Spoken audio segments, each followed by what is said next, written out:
E aí, pessoal, a ótima entrevista de Diego Souza, o conteúdo e, sobretudo, a repercussão, porque Diego Souza fala, inclusive, em 2023, e nós vamos falar sobre isso a partir de agora. César Cidade Dias falando de Grêmio aqui no YouTube, papo de gremista para gremista. Mas antes o recado da Mais Ágil, você que está precisando viajar, comprar alguma coisa, não deixa a FGTS lá parado, o governo autoriza o saque e o pessoal da Mais Ágil antecipa esse valor para você. Então você entra agora na descrição do vídeo e o WhatsApp da Mais Ágil para você conversar com eles. E você que tem o Auxílio Brasil também pode conversar com a Mais Ágil para ter alguma solução. Portanto, Mais Ágil é a solução. Entre agora e converse com eles. Gente, Diego Souza deu uma entrevista coletiva na tarde de quinta-feira. E, naturalmente, as coisas de entrevistas coletivas como essa, pré-jogo, acabam definindo um pouco o caminho do jogo. Como o Grêmio tem jogo na sexta-feira, a coisa foi muito encaminhada para o jogo. Mas aí tu vai dentro da entrevista e começa a ver pontos que vão além da partida, além das situações. Eu separei 2 pontos para conversar, porque um mexe com 23 e o outro mexe com 21. O Diego Souza foi questionado sobre a entrevista do Thiago Nunes, que disse que os jogadores não tinham um trabalho físico forte e trabalhavam futevôlei depois.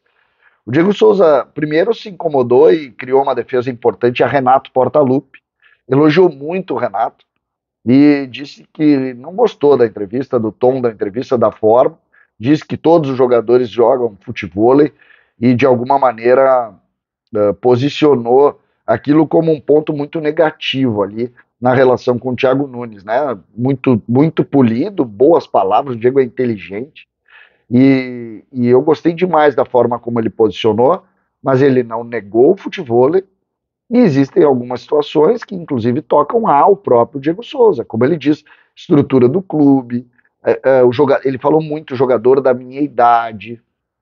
Ele, de alguma maneira, admitiu também a sua dificuldade física, disse que não iria para um outro clube hoje, também pela falta de estrutura, é algo que o Grêmio dá e o suporte que o Grêmio dá para ele.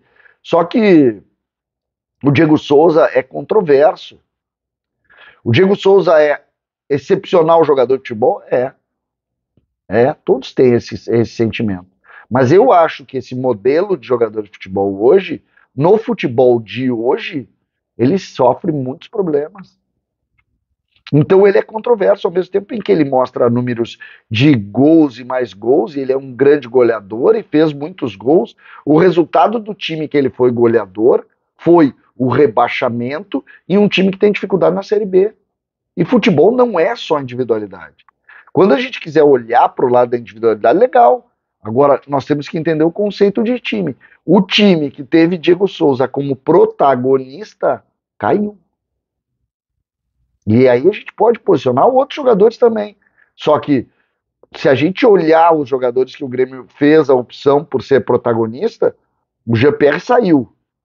Não conseguiu ser. O Douglas Costa saiu. O Ferreira não consegue jogar. O Diego Souza é o único que está aí. E, na verdade, ele está ajudando muito na Série B, mas o time do Grêmio não é bom. Isso é fato. Se é fato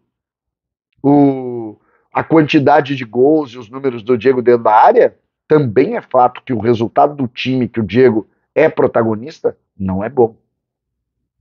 E quando tu tem essa leitura, tu chega no segundo ponto da entrevista dele, que eu considerei mais forte ainda.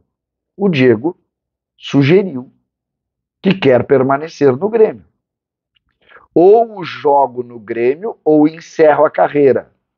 Na minha idade, preciso de estrutura, time bom e estar bem ambientado e feliz, e aqui tenho tudo isso. Se tiver que jogar mais um ano, será uma honra enorme. Entregando para os próximos dirigentes do Grêmio a decisão sobre isso. Diego, joga ou não joga mais uma temporada? A palavra muitas vezes nessa hora é até do torcedor. O torcedor tem Diego Souza como ídolo. O torcedor ovaciona Diego Souza nas partidas na arena. Essa é a realidade. E o torcedor, será que quer Diego Souza também na próxima temporada? Eu vou abrir enquete sobre isso porque é importante a gente posicionar. É importante a gente posicionar. Como discutir Diego Souza hoje sem lembrar de 21? Ou 21 ele não tem nenhuma participação sobre o rebaixamento do Grêmio. Lembrando, Série B é Série B, Série A é Série A. A discussão está posta. A discussão está posta. O Diego ontem abriu a discussão, colocando na opinião pública e, claro, na cabeça dos novos dirigentes, um posicionamento e uma decisão. O Diego não irá ter negócio com nenhum clube, ou seja, o contrato dele encerra e ele ou renova com o Grêmio ou encerra a carreira. Ele disse isso. Então não existe negociação, risco, antecipação de renovação, nada. Não existe nada nesse sentido. O que existe é ou o Diego renova ou procuram ele para ele jogar no Grêmio ou ele para. E agora, o Grêmio quer ou não? A discussão é, quem decidiu isso ontem agora está na mão do Grêmio. Tá, está na mão do Grêmio, a leitura é exatamente essa. Está na mão do Grêmio. E o Grêmio? O Grêmio não tem essa controvérsia que eu estou colocando aqui. O Grêmio acredita de fato que o Diego é o protagonista e o Grêmio só está bem no campeonato por causa do Diego, que é o que muitas pessoas falam. Se não fosse o Diego Souza, o Grêmio estaria muito pior. Que essa é a pergunta. Será que o Grêmio estaria pior? São situações importantes aqui. 2 pontos que a gente levantou nessa entrevista que me parecem fundamentais para a discussão do Grêmio, sobretudo do futuro do Grêmio. O futuro do Grêmio. O Grêmio hoje precisa fazer uma leitura. O Diego Souza chegou em janeiro de 20. O que o Grêmio fez de lá para cá? O Grêmio precisa discutir isso de forma mais ampla. Mais ampla. Eu não vou nem aqui escancarar minha opinião para deixar todos pensando sobre essas ponderações. 20, 21 e 22, o protagonista. O Grêmio renova ou não? Uma pergunta muito difícil de responder. Muito difícil de responder. E prepare-se, a partir de agora, essa vai ser uma das pautas principais na análise de tudo que a gente está falando. E aí, fica ou não? César Cidade Dias falando de Grêmio aqui no YouTube.